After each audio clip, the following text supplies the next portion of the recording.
Now, you'll find out which tools you need to use to analyze charts, how to practice correctly, and what no trader can do without. And after this video, you'll be able to start making money from trading completely from scratch. We'll go over the basics of trading together, what you need to know, what information you don't need just yet, and we'll break down exactly the foundation that will allow you to grow. So get comfortable and let's jump right into this video. The very first thing you need to do is learn how price moves. I'm not talking about memorizing patterns or some confusing information, but you do need to at least learn the basics. What do I mean by that? Basically, we need to understand where the price is moving. You need to be able to tell the difference between an upward movement and a downward movement. I think that's pretty straightforward. We can even make the chart a distinctive, standardized color for clarity. For example, you just need to distinguish between upward, downward, and also sideways movement. This is the stage when the market is simply accumulating. There aren't any significant sharp moves up or sudden sharp moves down in the market, so there are always three stages. There's an uptrend, a downtrend, and also a sideways movement, which occurs when the price just moves from one side of the range to the other without making significant progress in either direction. So take some time to practice marking these kinds of price movements on the chart, and you'll gradually start to understand how the price moves over time. For example, there's often a recognizable pattern where some kind of movement happens. For example, here we have a downward movement, then we get what is called accumulation, which is essentially a sideways movement. After that, there is a sharp and noticeable rise, then accumulation happens again, followed by a drop, and then accumulation occurs once more. This is a necessary stage of the market.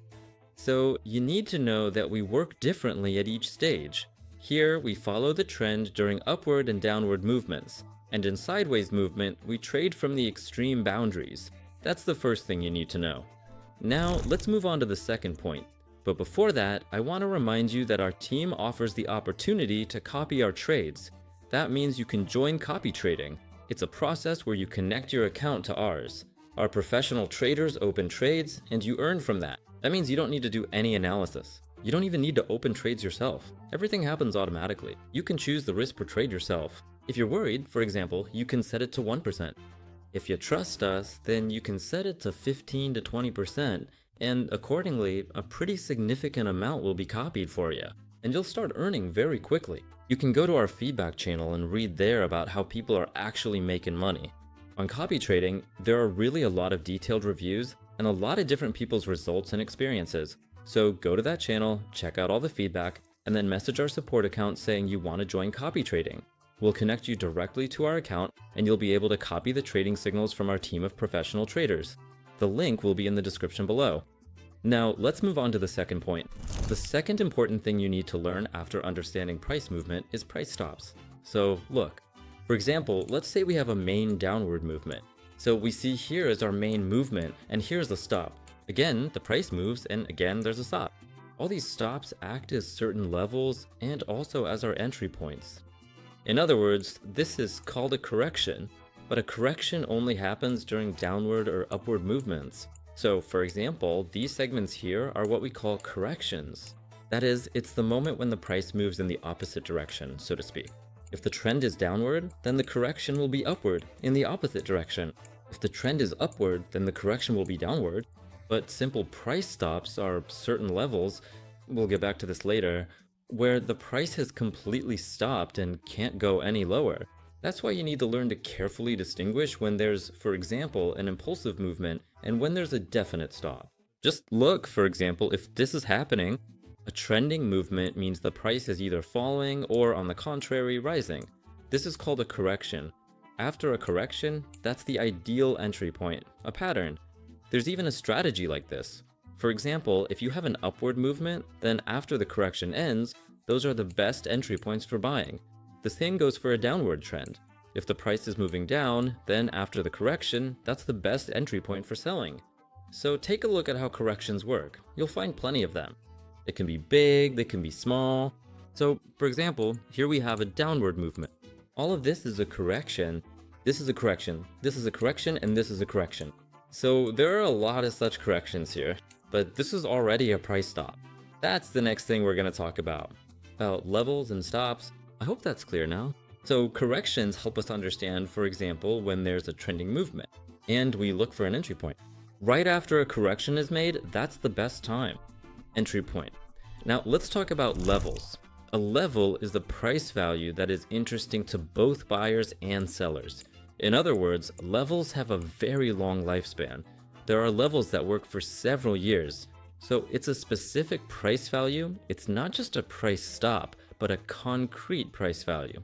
For example, like here, 110, 163, and we can see throughout the entire history that the price reacts very strongly to this level. So even looking at the history, when we scroll back, for example, several days ago, we can see that this level has really worked.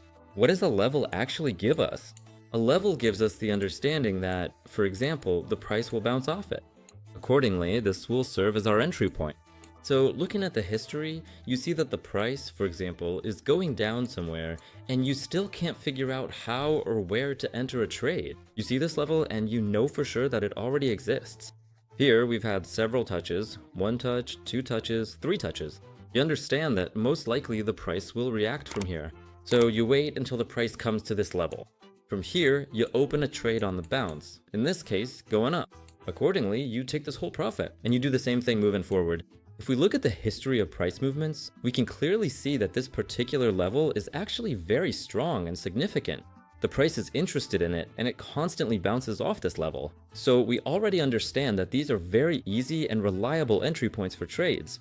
For example, when the price is simply going up, we open a sell trade from here and make a profit. When the price breaks through, because a breakout still happens, our direction changes accordingly. In any case, we have some level at a certain price value like this. So if the price comes from below, we open a trade on the bounce, and then continue to work on the bounce specifically from the upper boundary. If the price comes from above, we do the same thing, but open a trade in the opposite direction, in this case a buy. And this works really well in practice. So I hope this is clear. This is actually a very good entry point, and it doesn't matter if the market is moving sideways, up, or down. These levels, as we can see from history, work for days on end. Even if we switch to the weekly chart, we'll see that this level holds. Or, alternatively, let's switch to the 4-hour chart to observe the same behavior. And we can see that, even for example 3 years ago, this level was working for us. That's why levels are truly a very effective tool. Accordingly, the price often gets stuck at these levels and very often reacts to them. So you really need to use levels. If anyone thought they don't work, that's not true. We can actually see the complete opposite. Levels really do work, and how? And accordingly, you can competently open trades for a bounce in the opposite direction from them. Our next tool is volume. We don't just look at the volume of a specific candle. We look at the overall volume. For example, here in this interval, we see that the volumes are small and the price is standing still.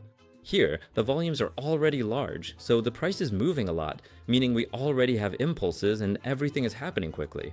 What does this actually tell us? If you look at the volume, you immediately understand what time frame you should be working with. Since we work specifically with time and binary options, there's a very simple pattern here. For example, let's open another currency pair. If we see that the volumes are very high, like right here for example, so these are really quite large volumes, honestly. We can even see that there are such impulses.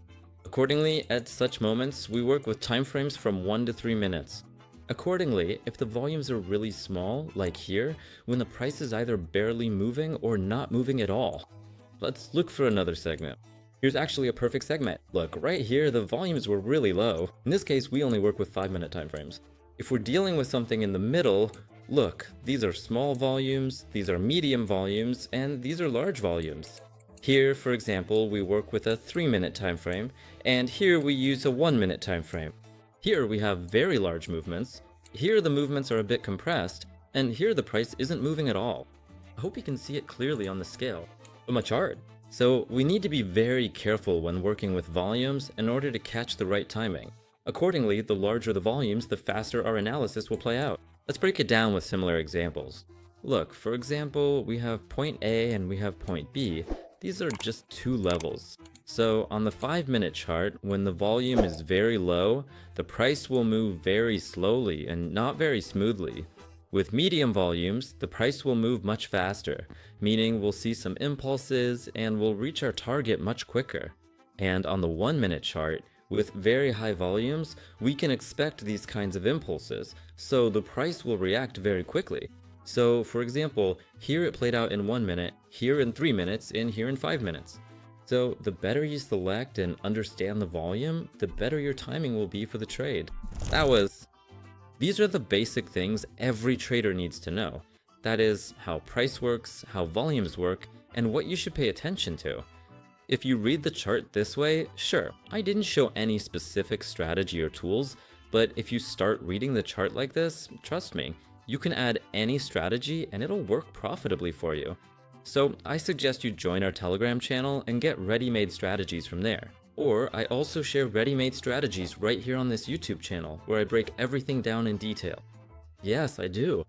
Entry points, settings, everything you need to do is just repeat it. But everything I showed in this video is the foundation.